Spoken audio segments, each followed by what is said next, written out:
Chapter number 2 का first lecture है, जिसमें हम ये देखेंगे कि डाटा में फ्रीक्वेंसी डिस्ट्रीब्यूशन कैसे बनाई जाती है। एक्चुअली इस क्वेश्चन में होता क्या है, हमें अनग्रुप डाटा गिवन होता है, यानी अनअरेंज डाटा गिवन होता है। हमने उसको ग्रुप डाटा में कन्वर्ट करना होता है, यानी उसका फ्रीक्वेंसी टेबल बनाना होता है। तो ये क्वेश्चन करने के दो मेथड हैं, क्योंकि दो टाइप ऑफ डाटा होते हैं। एक को हम कहते हैं डिस्क्रीट डाटा और एक को हम कहते हैं कॉन्टीन्यूस डाटा। तो आज जो हम प्रैक्टिस कर रहे हैं ये डिस्क्रीट डाटा के लिए कर रहे हैं। कैसे पता चलेगा हमें? तो जो क्वेश्चन आया है वो डिस्क्रीट डाटा का आया है। तो याद रखें, अगर डाटा काउंटेबल हो यानी जिसे गिना जा सकता हो, तो ऐसा डाटा डिस्क्रीट डाटा होता है। तो क्वेश्चन पढ़ें तो इसमें देखें, लिखा हुआ है the following data shows number of students, number of absent students, यानी तादाद गिवन है। तो यहाँ से हमें पता लग जाएगा कि ये डिस्क्रीट डाटा का क्वेश्चन आया है during the month of November 2016, और ये हमें अनअरेंज डाटा गिवन है, अनग्रुप डाटा गिवन है। हमने इसे कन्वर्ट करना है ग्रुप डाटा में। और क्वेश्चन का कैसे पता चलेगा? तो रिक्वायरमेंट देखें, उसने कहा हुआ है मेक फ्रीक्वेंसी डिस्ट्रीब्यूशन। तो जब भी वो फ्रीक्वेंसी डिस्ट्रीब्यूशन बनाने का कहेगा तो यहाँ से आपको अंदाज़ा हो जाना चाहिए। Taking class interval as one, एक का क्लास इंटरवल रखें। तो यहाँ से भी अंदाज़ा होता है कि नॉर्मली जो डिस्क्रीट डाटा होता है उसका क्लास इंटरवल 1 होता है। क्लास इंटरवल का मतलब जो हम क्लासेस बनाएंगे उनमें गैप कितना होगा। तो देखें अब इस क्वेश्चन को सोल्व कैसे करना होता है।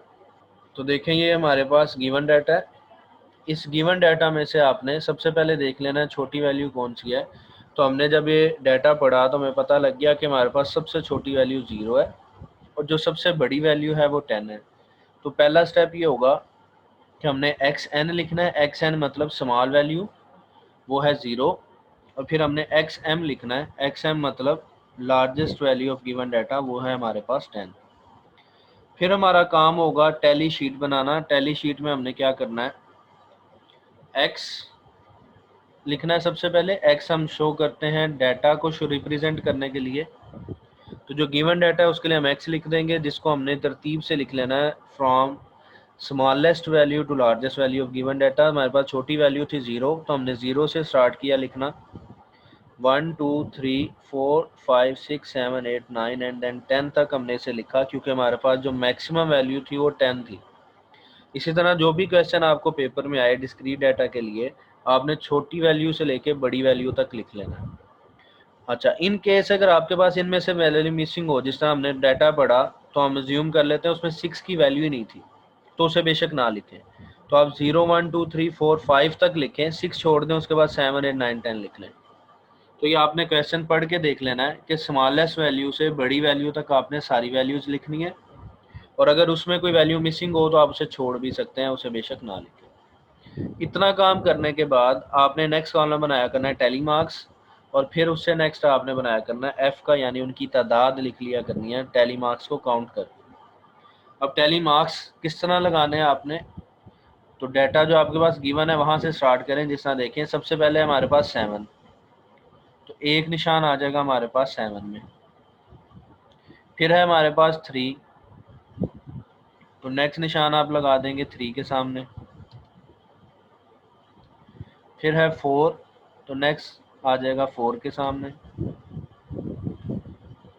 फिर है 5, यानी आप तरतीब से डाटा देखते जाएं और जो भी नंबर आए उसके सामने निशान लगाते जाएं। फिर है 6,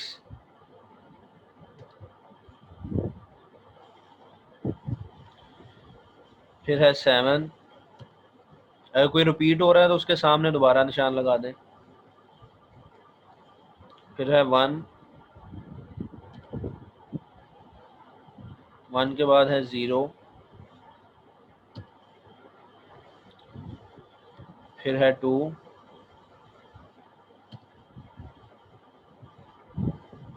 3, 4,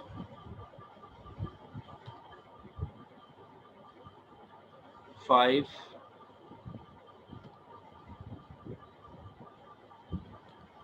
7,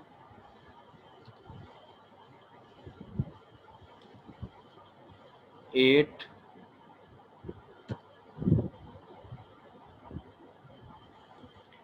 4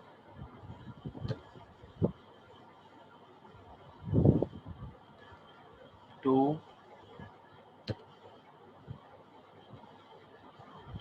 1 फिर अगेन 5 6। ये ध्यान से आपने तरतीब से निशान लगाते जाने हैं। एक भी वैल्यू अगर आपसे मिस होगी तो आंसर गलत हो जाएगा आपका। फिर है 7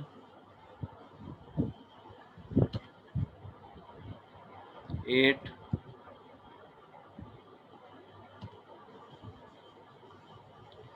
9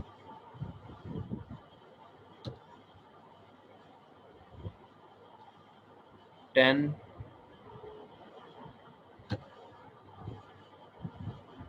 6 ये 7। अच्छा अब ये 7 देखें, ये 7 के लिए हम ऑलरेडी 4 दफ़ा मार्क्स लगा चुके हैं, निशान लगा चुके हैं। तो अगर कोई वैल्यू 5वीं दफ़ा भी आ जाए तो फिर आपने जो 5वीं लाइन होगी वो क्रॉस लगानी है, उनके आगे नहीं लगानी। ये देखें मैंने इसका एक क्रॉस लगा दी। उसका मतलब क्या होगा? उसका मतलब ये होगा कि हम इसे सेट में कन्वर्ट कर देंगे। यानी देखिए अब 4 लाइन लगाने के बाद 5वीं मैंने उनसे क्रॉस लगा दिया। इससे ऐसा क्यों किया जाता है? ऐसा इसलिए किया जाता है कि अगर डाटा बहुत ज़्यादा हो और हम बहुत ज़्यादा लाइंस लगा दें, मिसाल के तौर पे 30-40 लाइंस लग रही हैं, तो फिर उनको भी गिनना मुश्किल हो जाएगा। लेकिन अगर इस तरह हम 4 लगाने के बाद ऊपर 5वीं लाइन क्रॉस लगाएं तो उसे 5 के सेट में गिनना आसान हो जाएगा। इसलिए क्या किया जाता है, 4 लाइंस लगाने के बाद 5वीं क्रॉस लगाई जाती है। नेक्स्ट देखते हैं। फिर है हमारे पास 3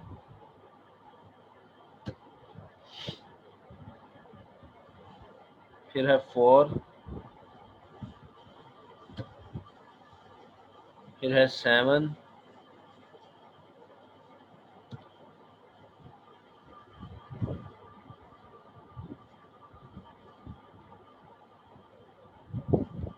फिर है 6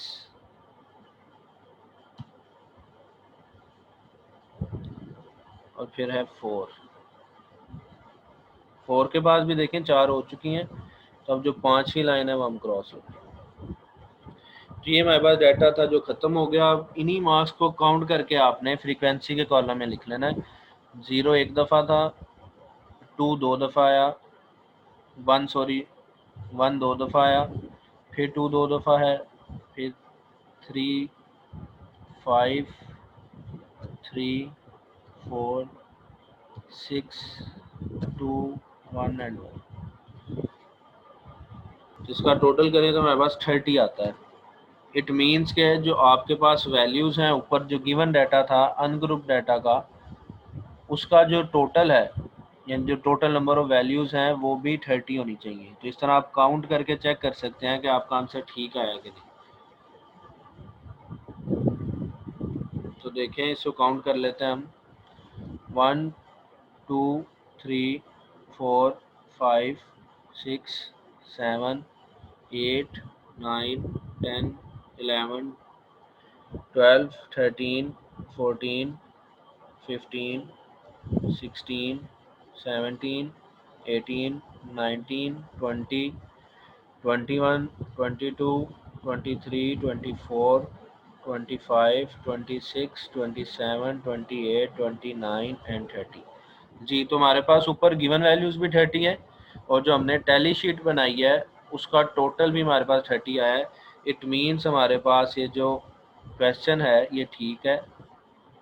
ये देखें, क्वेश्चन में उसने कहा हुआ था मेक फ्रीक्वेंसी डिस्ट्रीब्यूशन।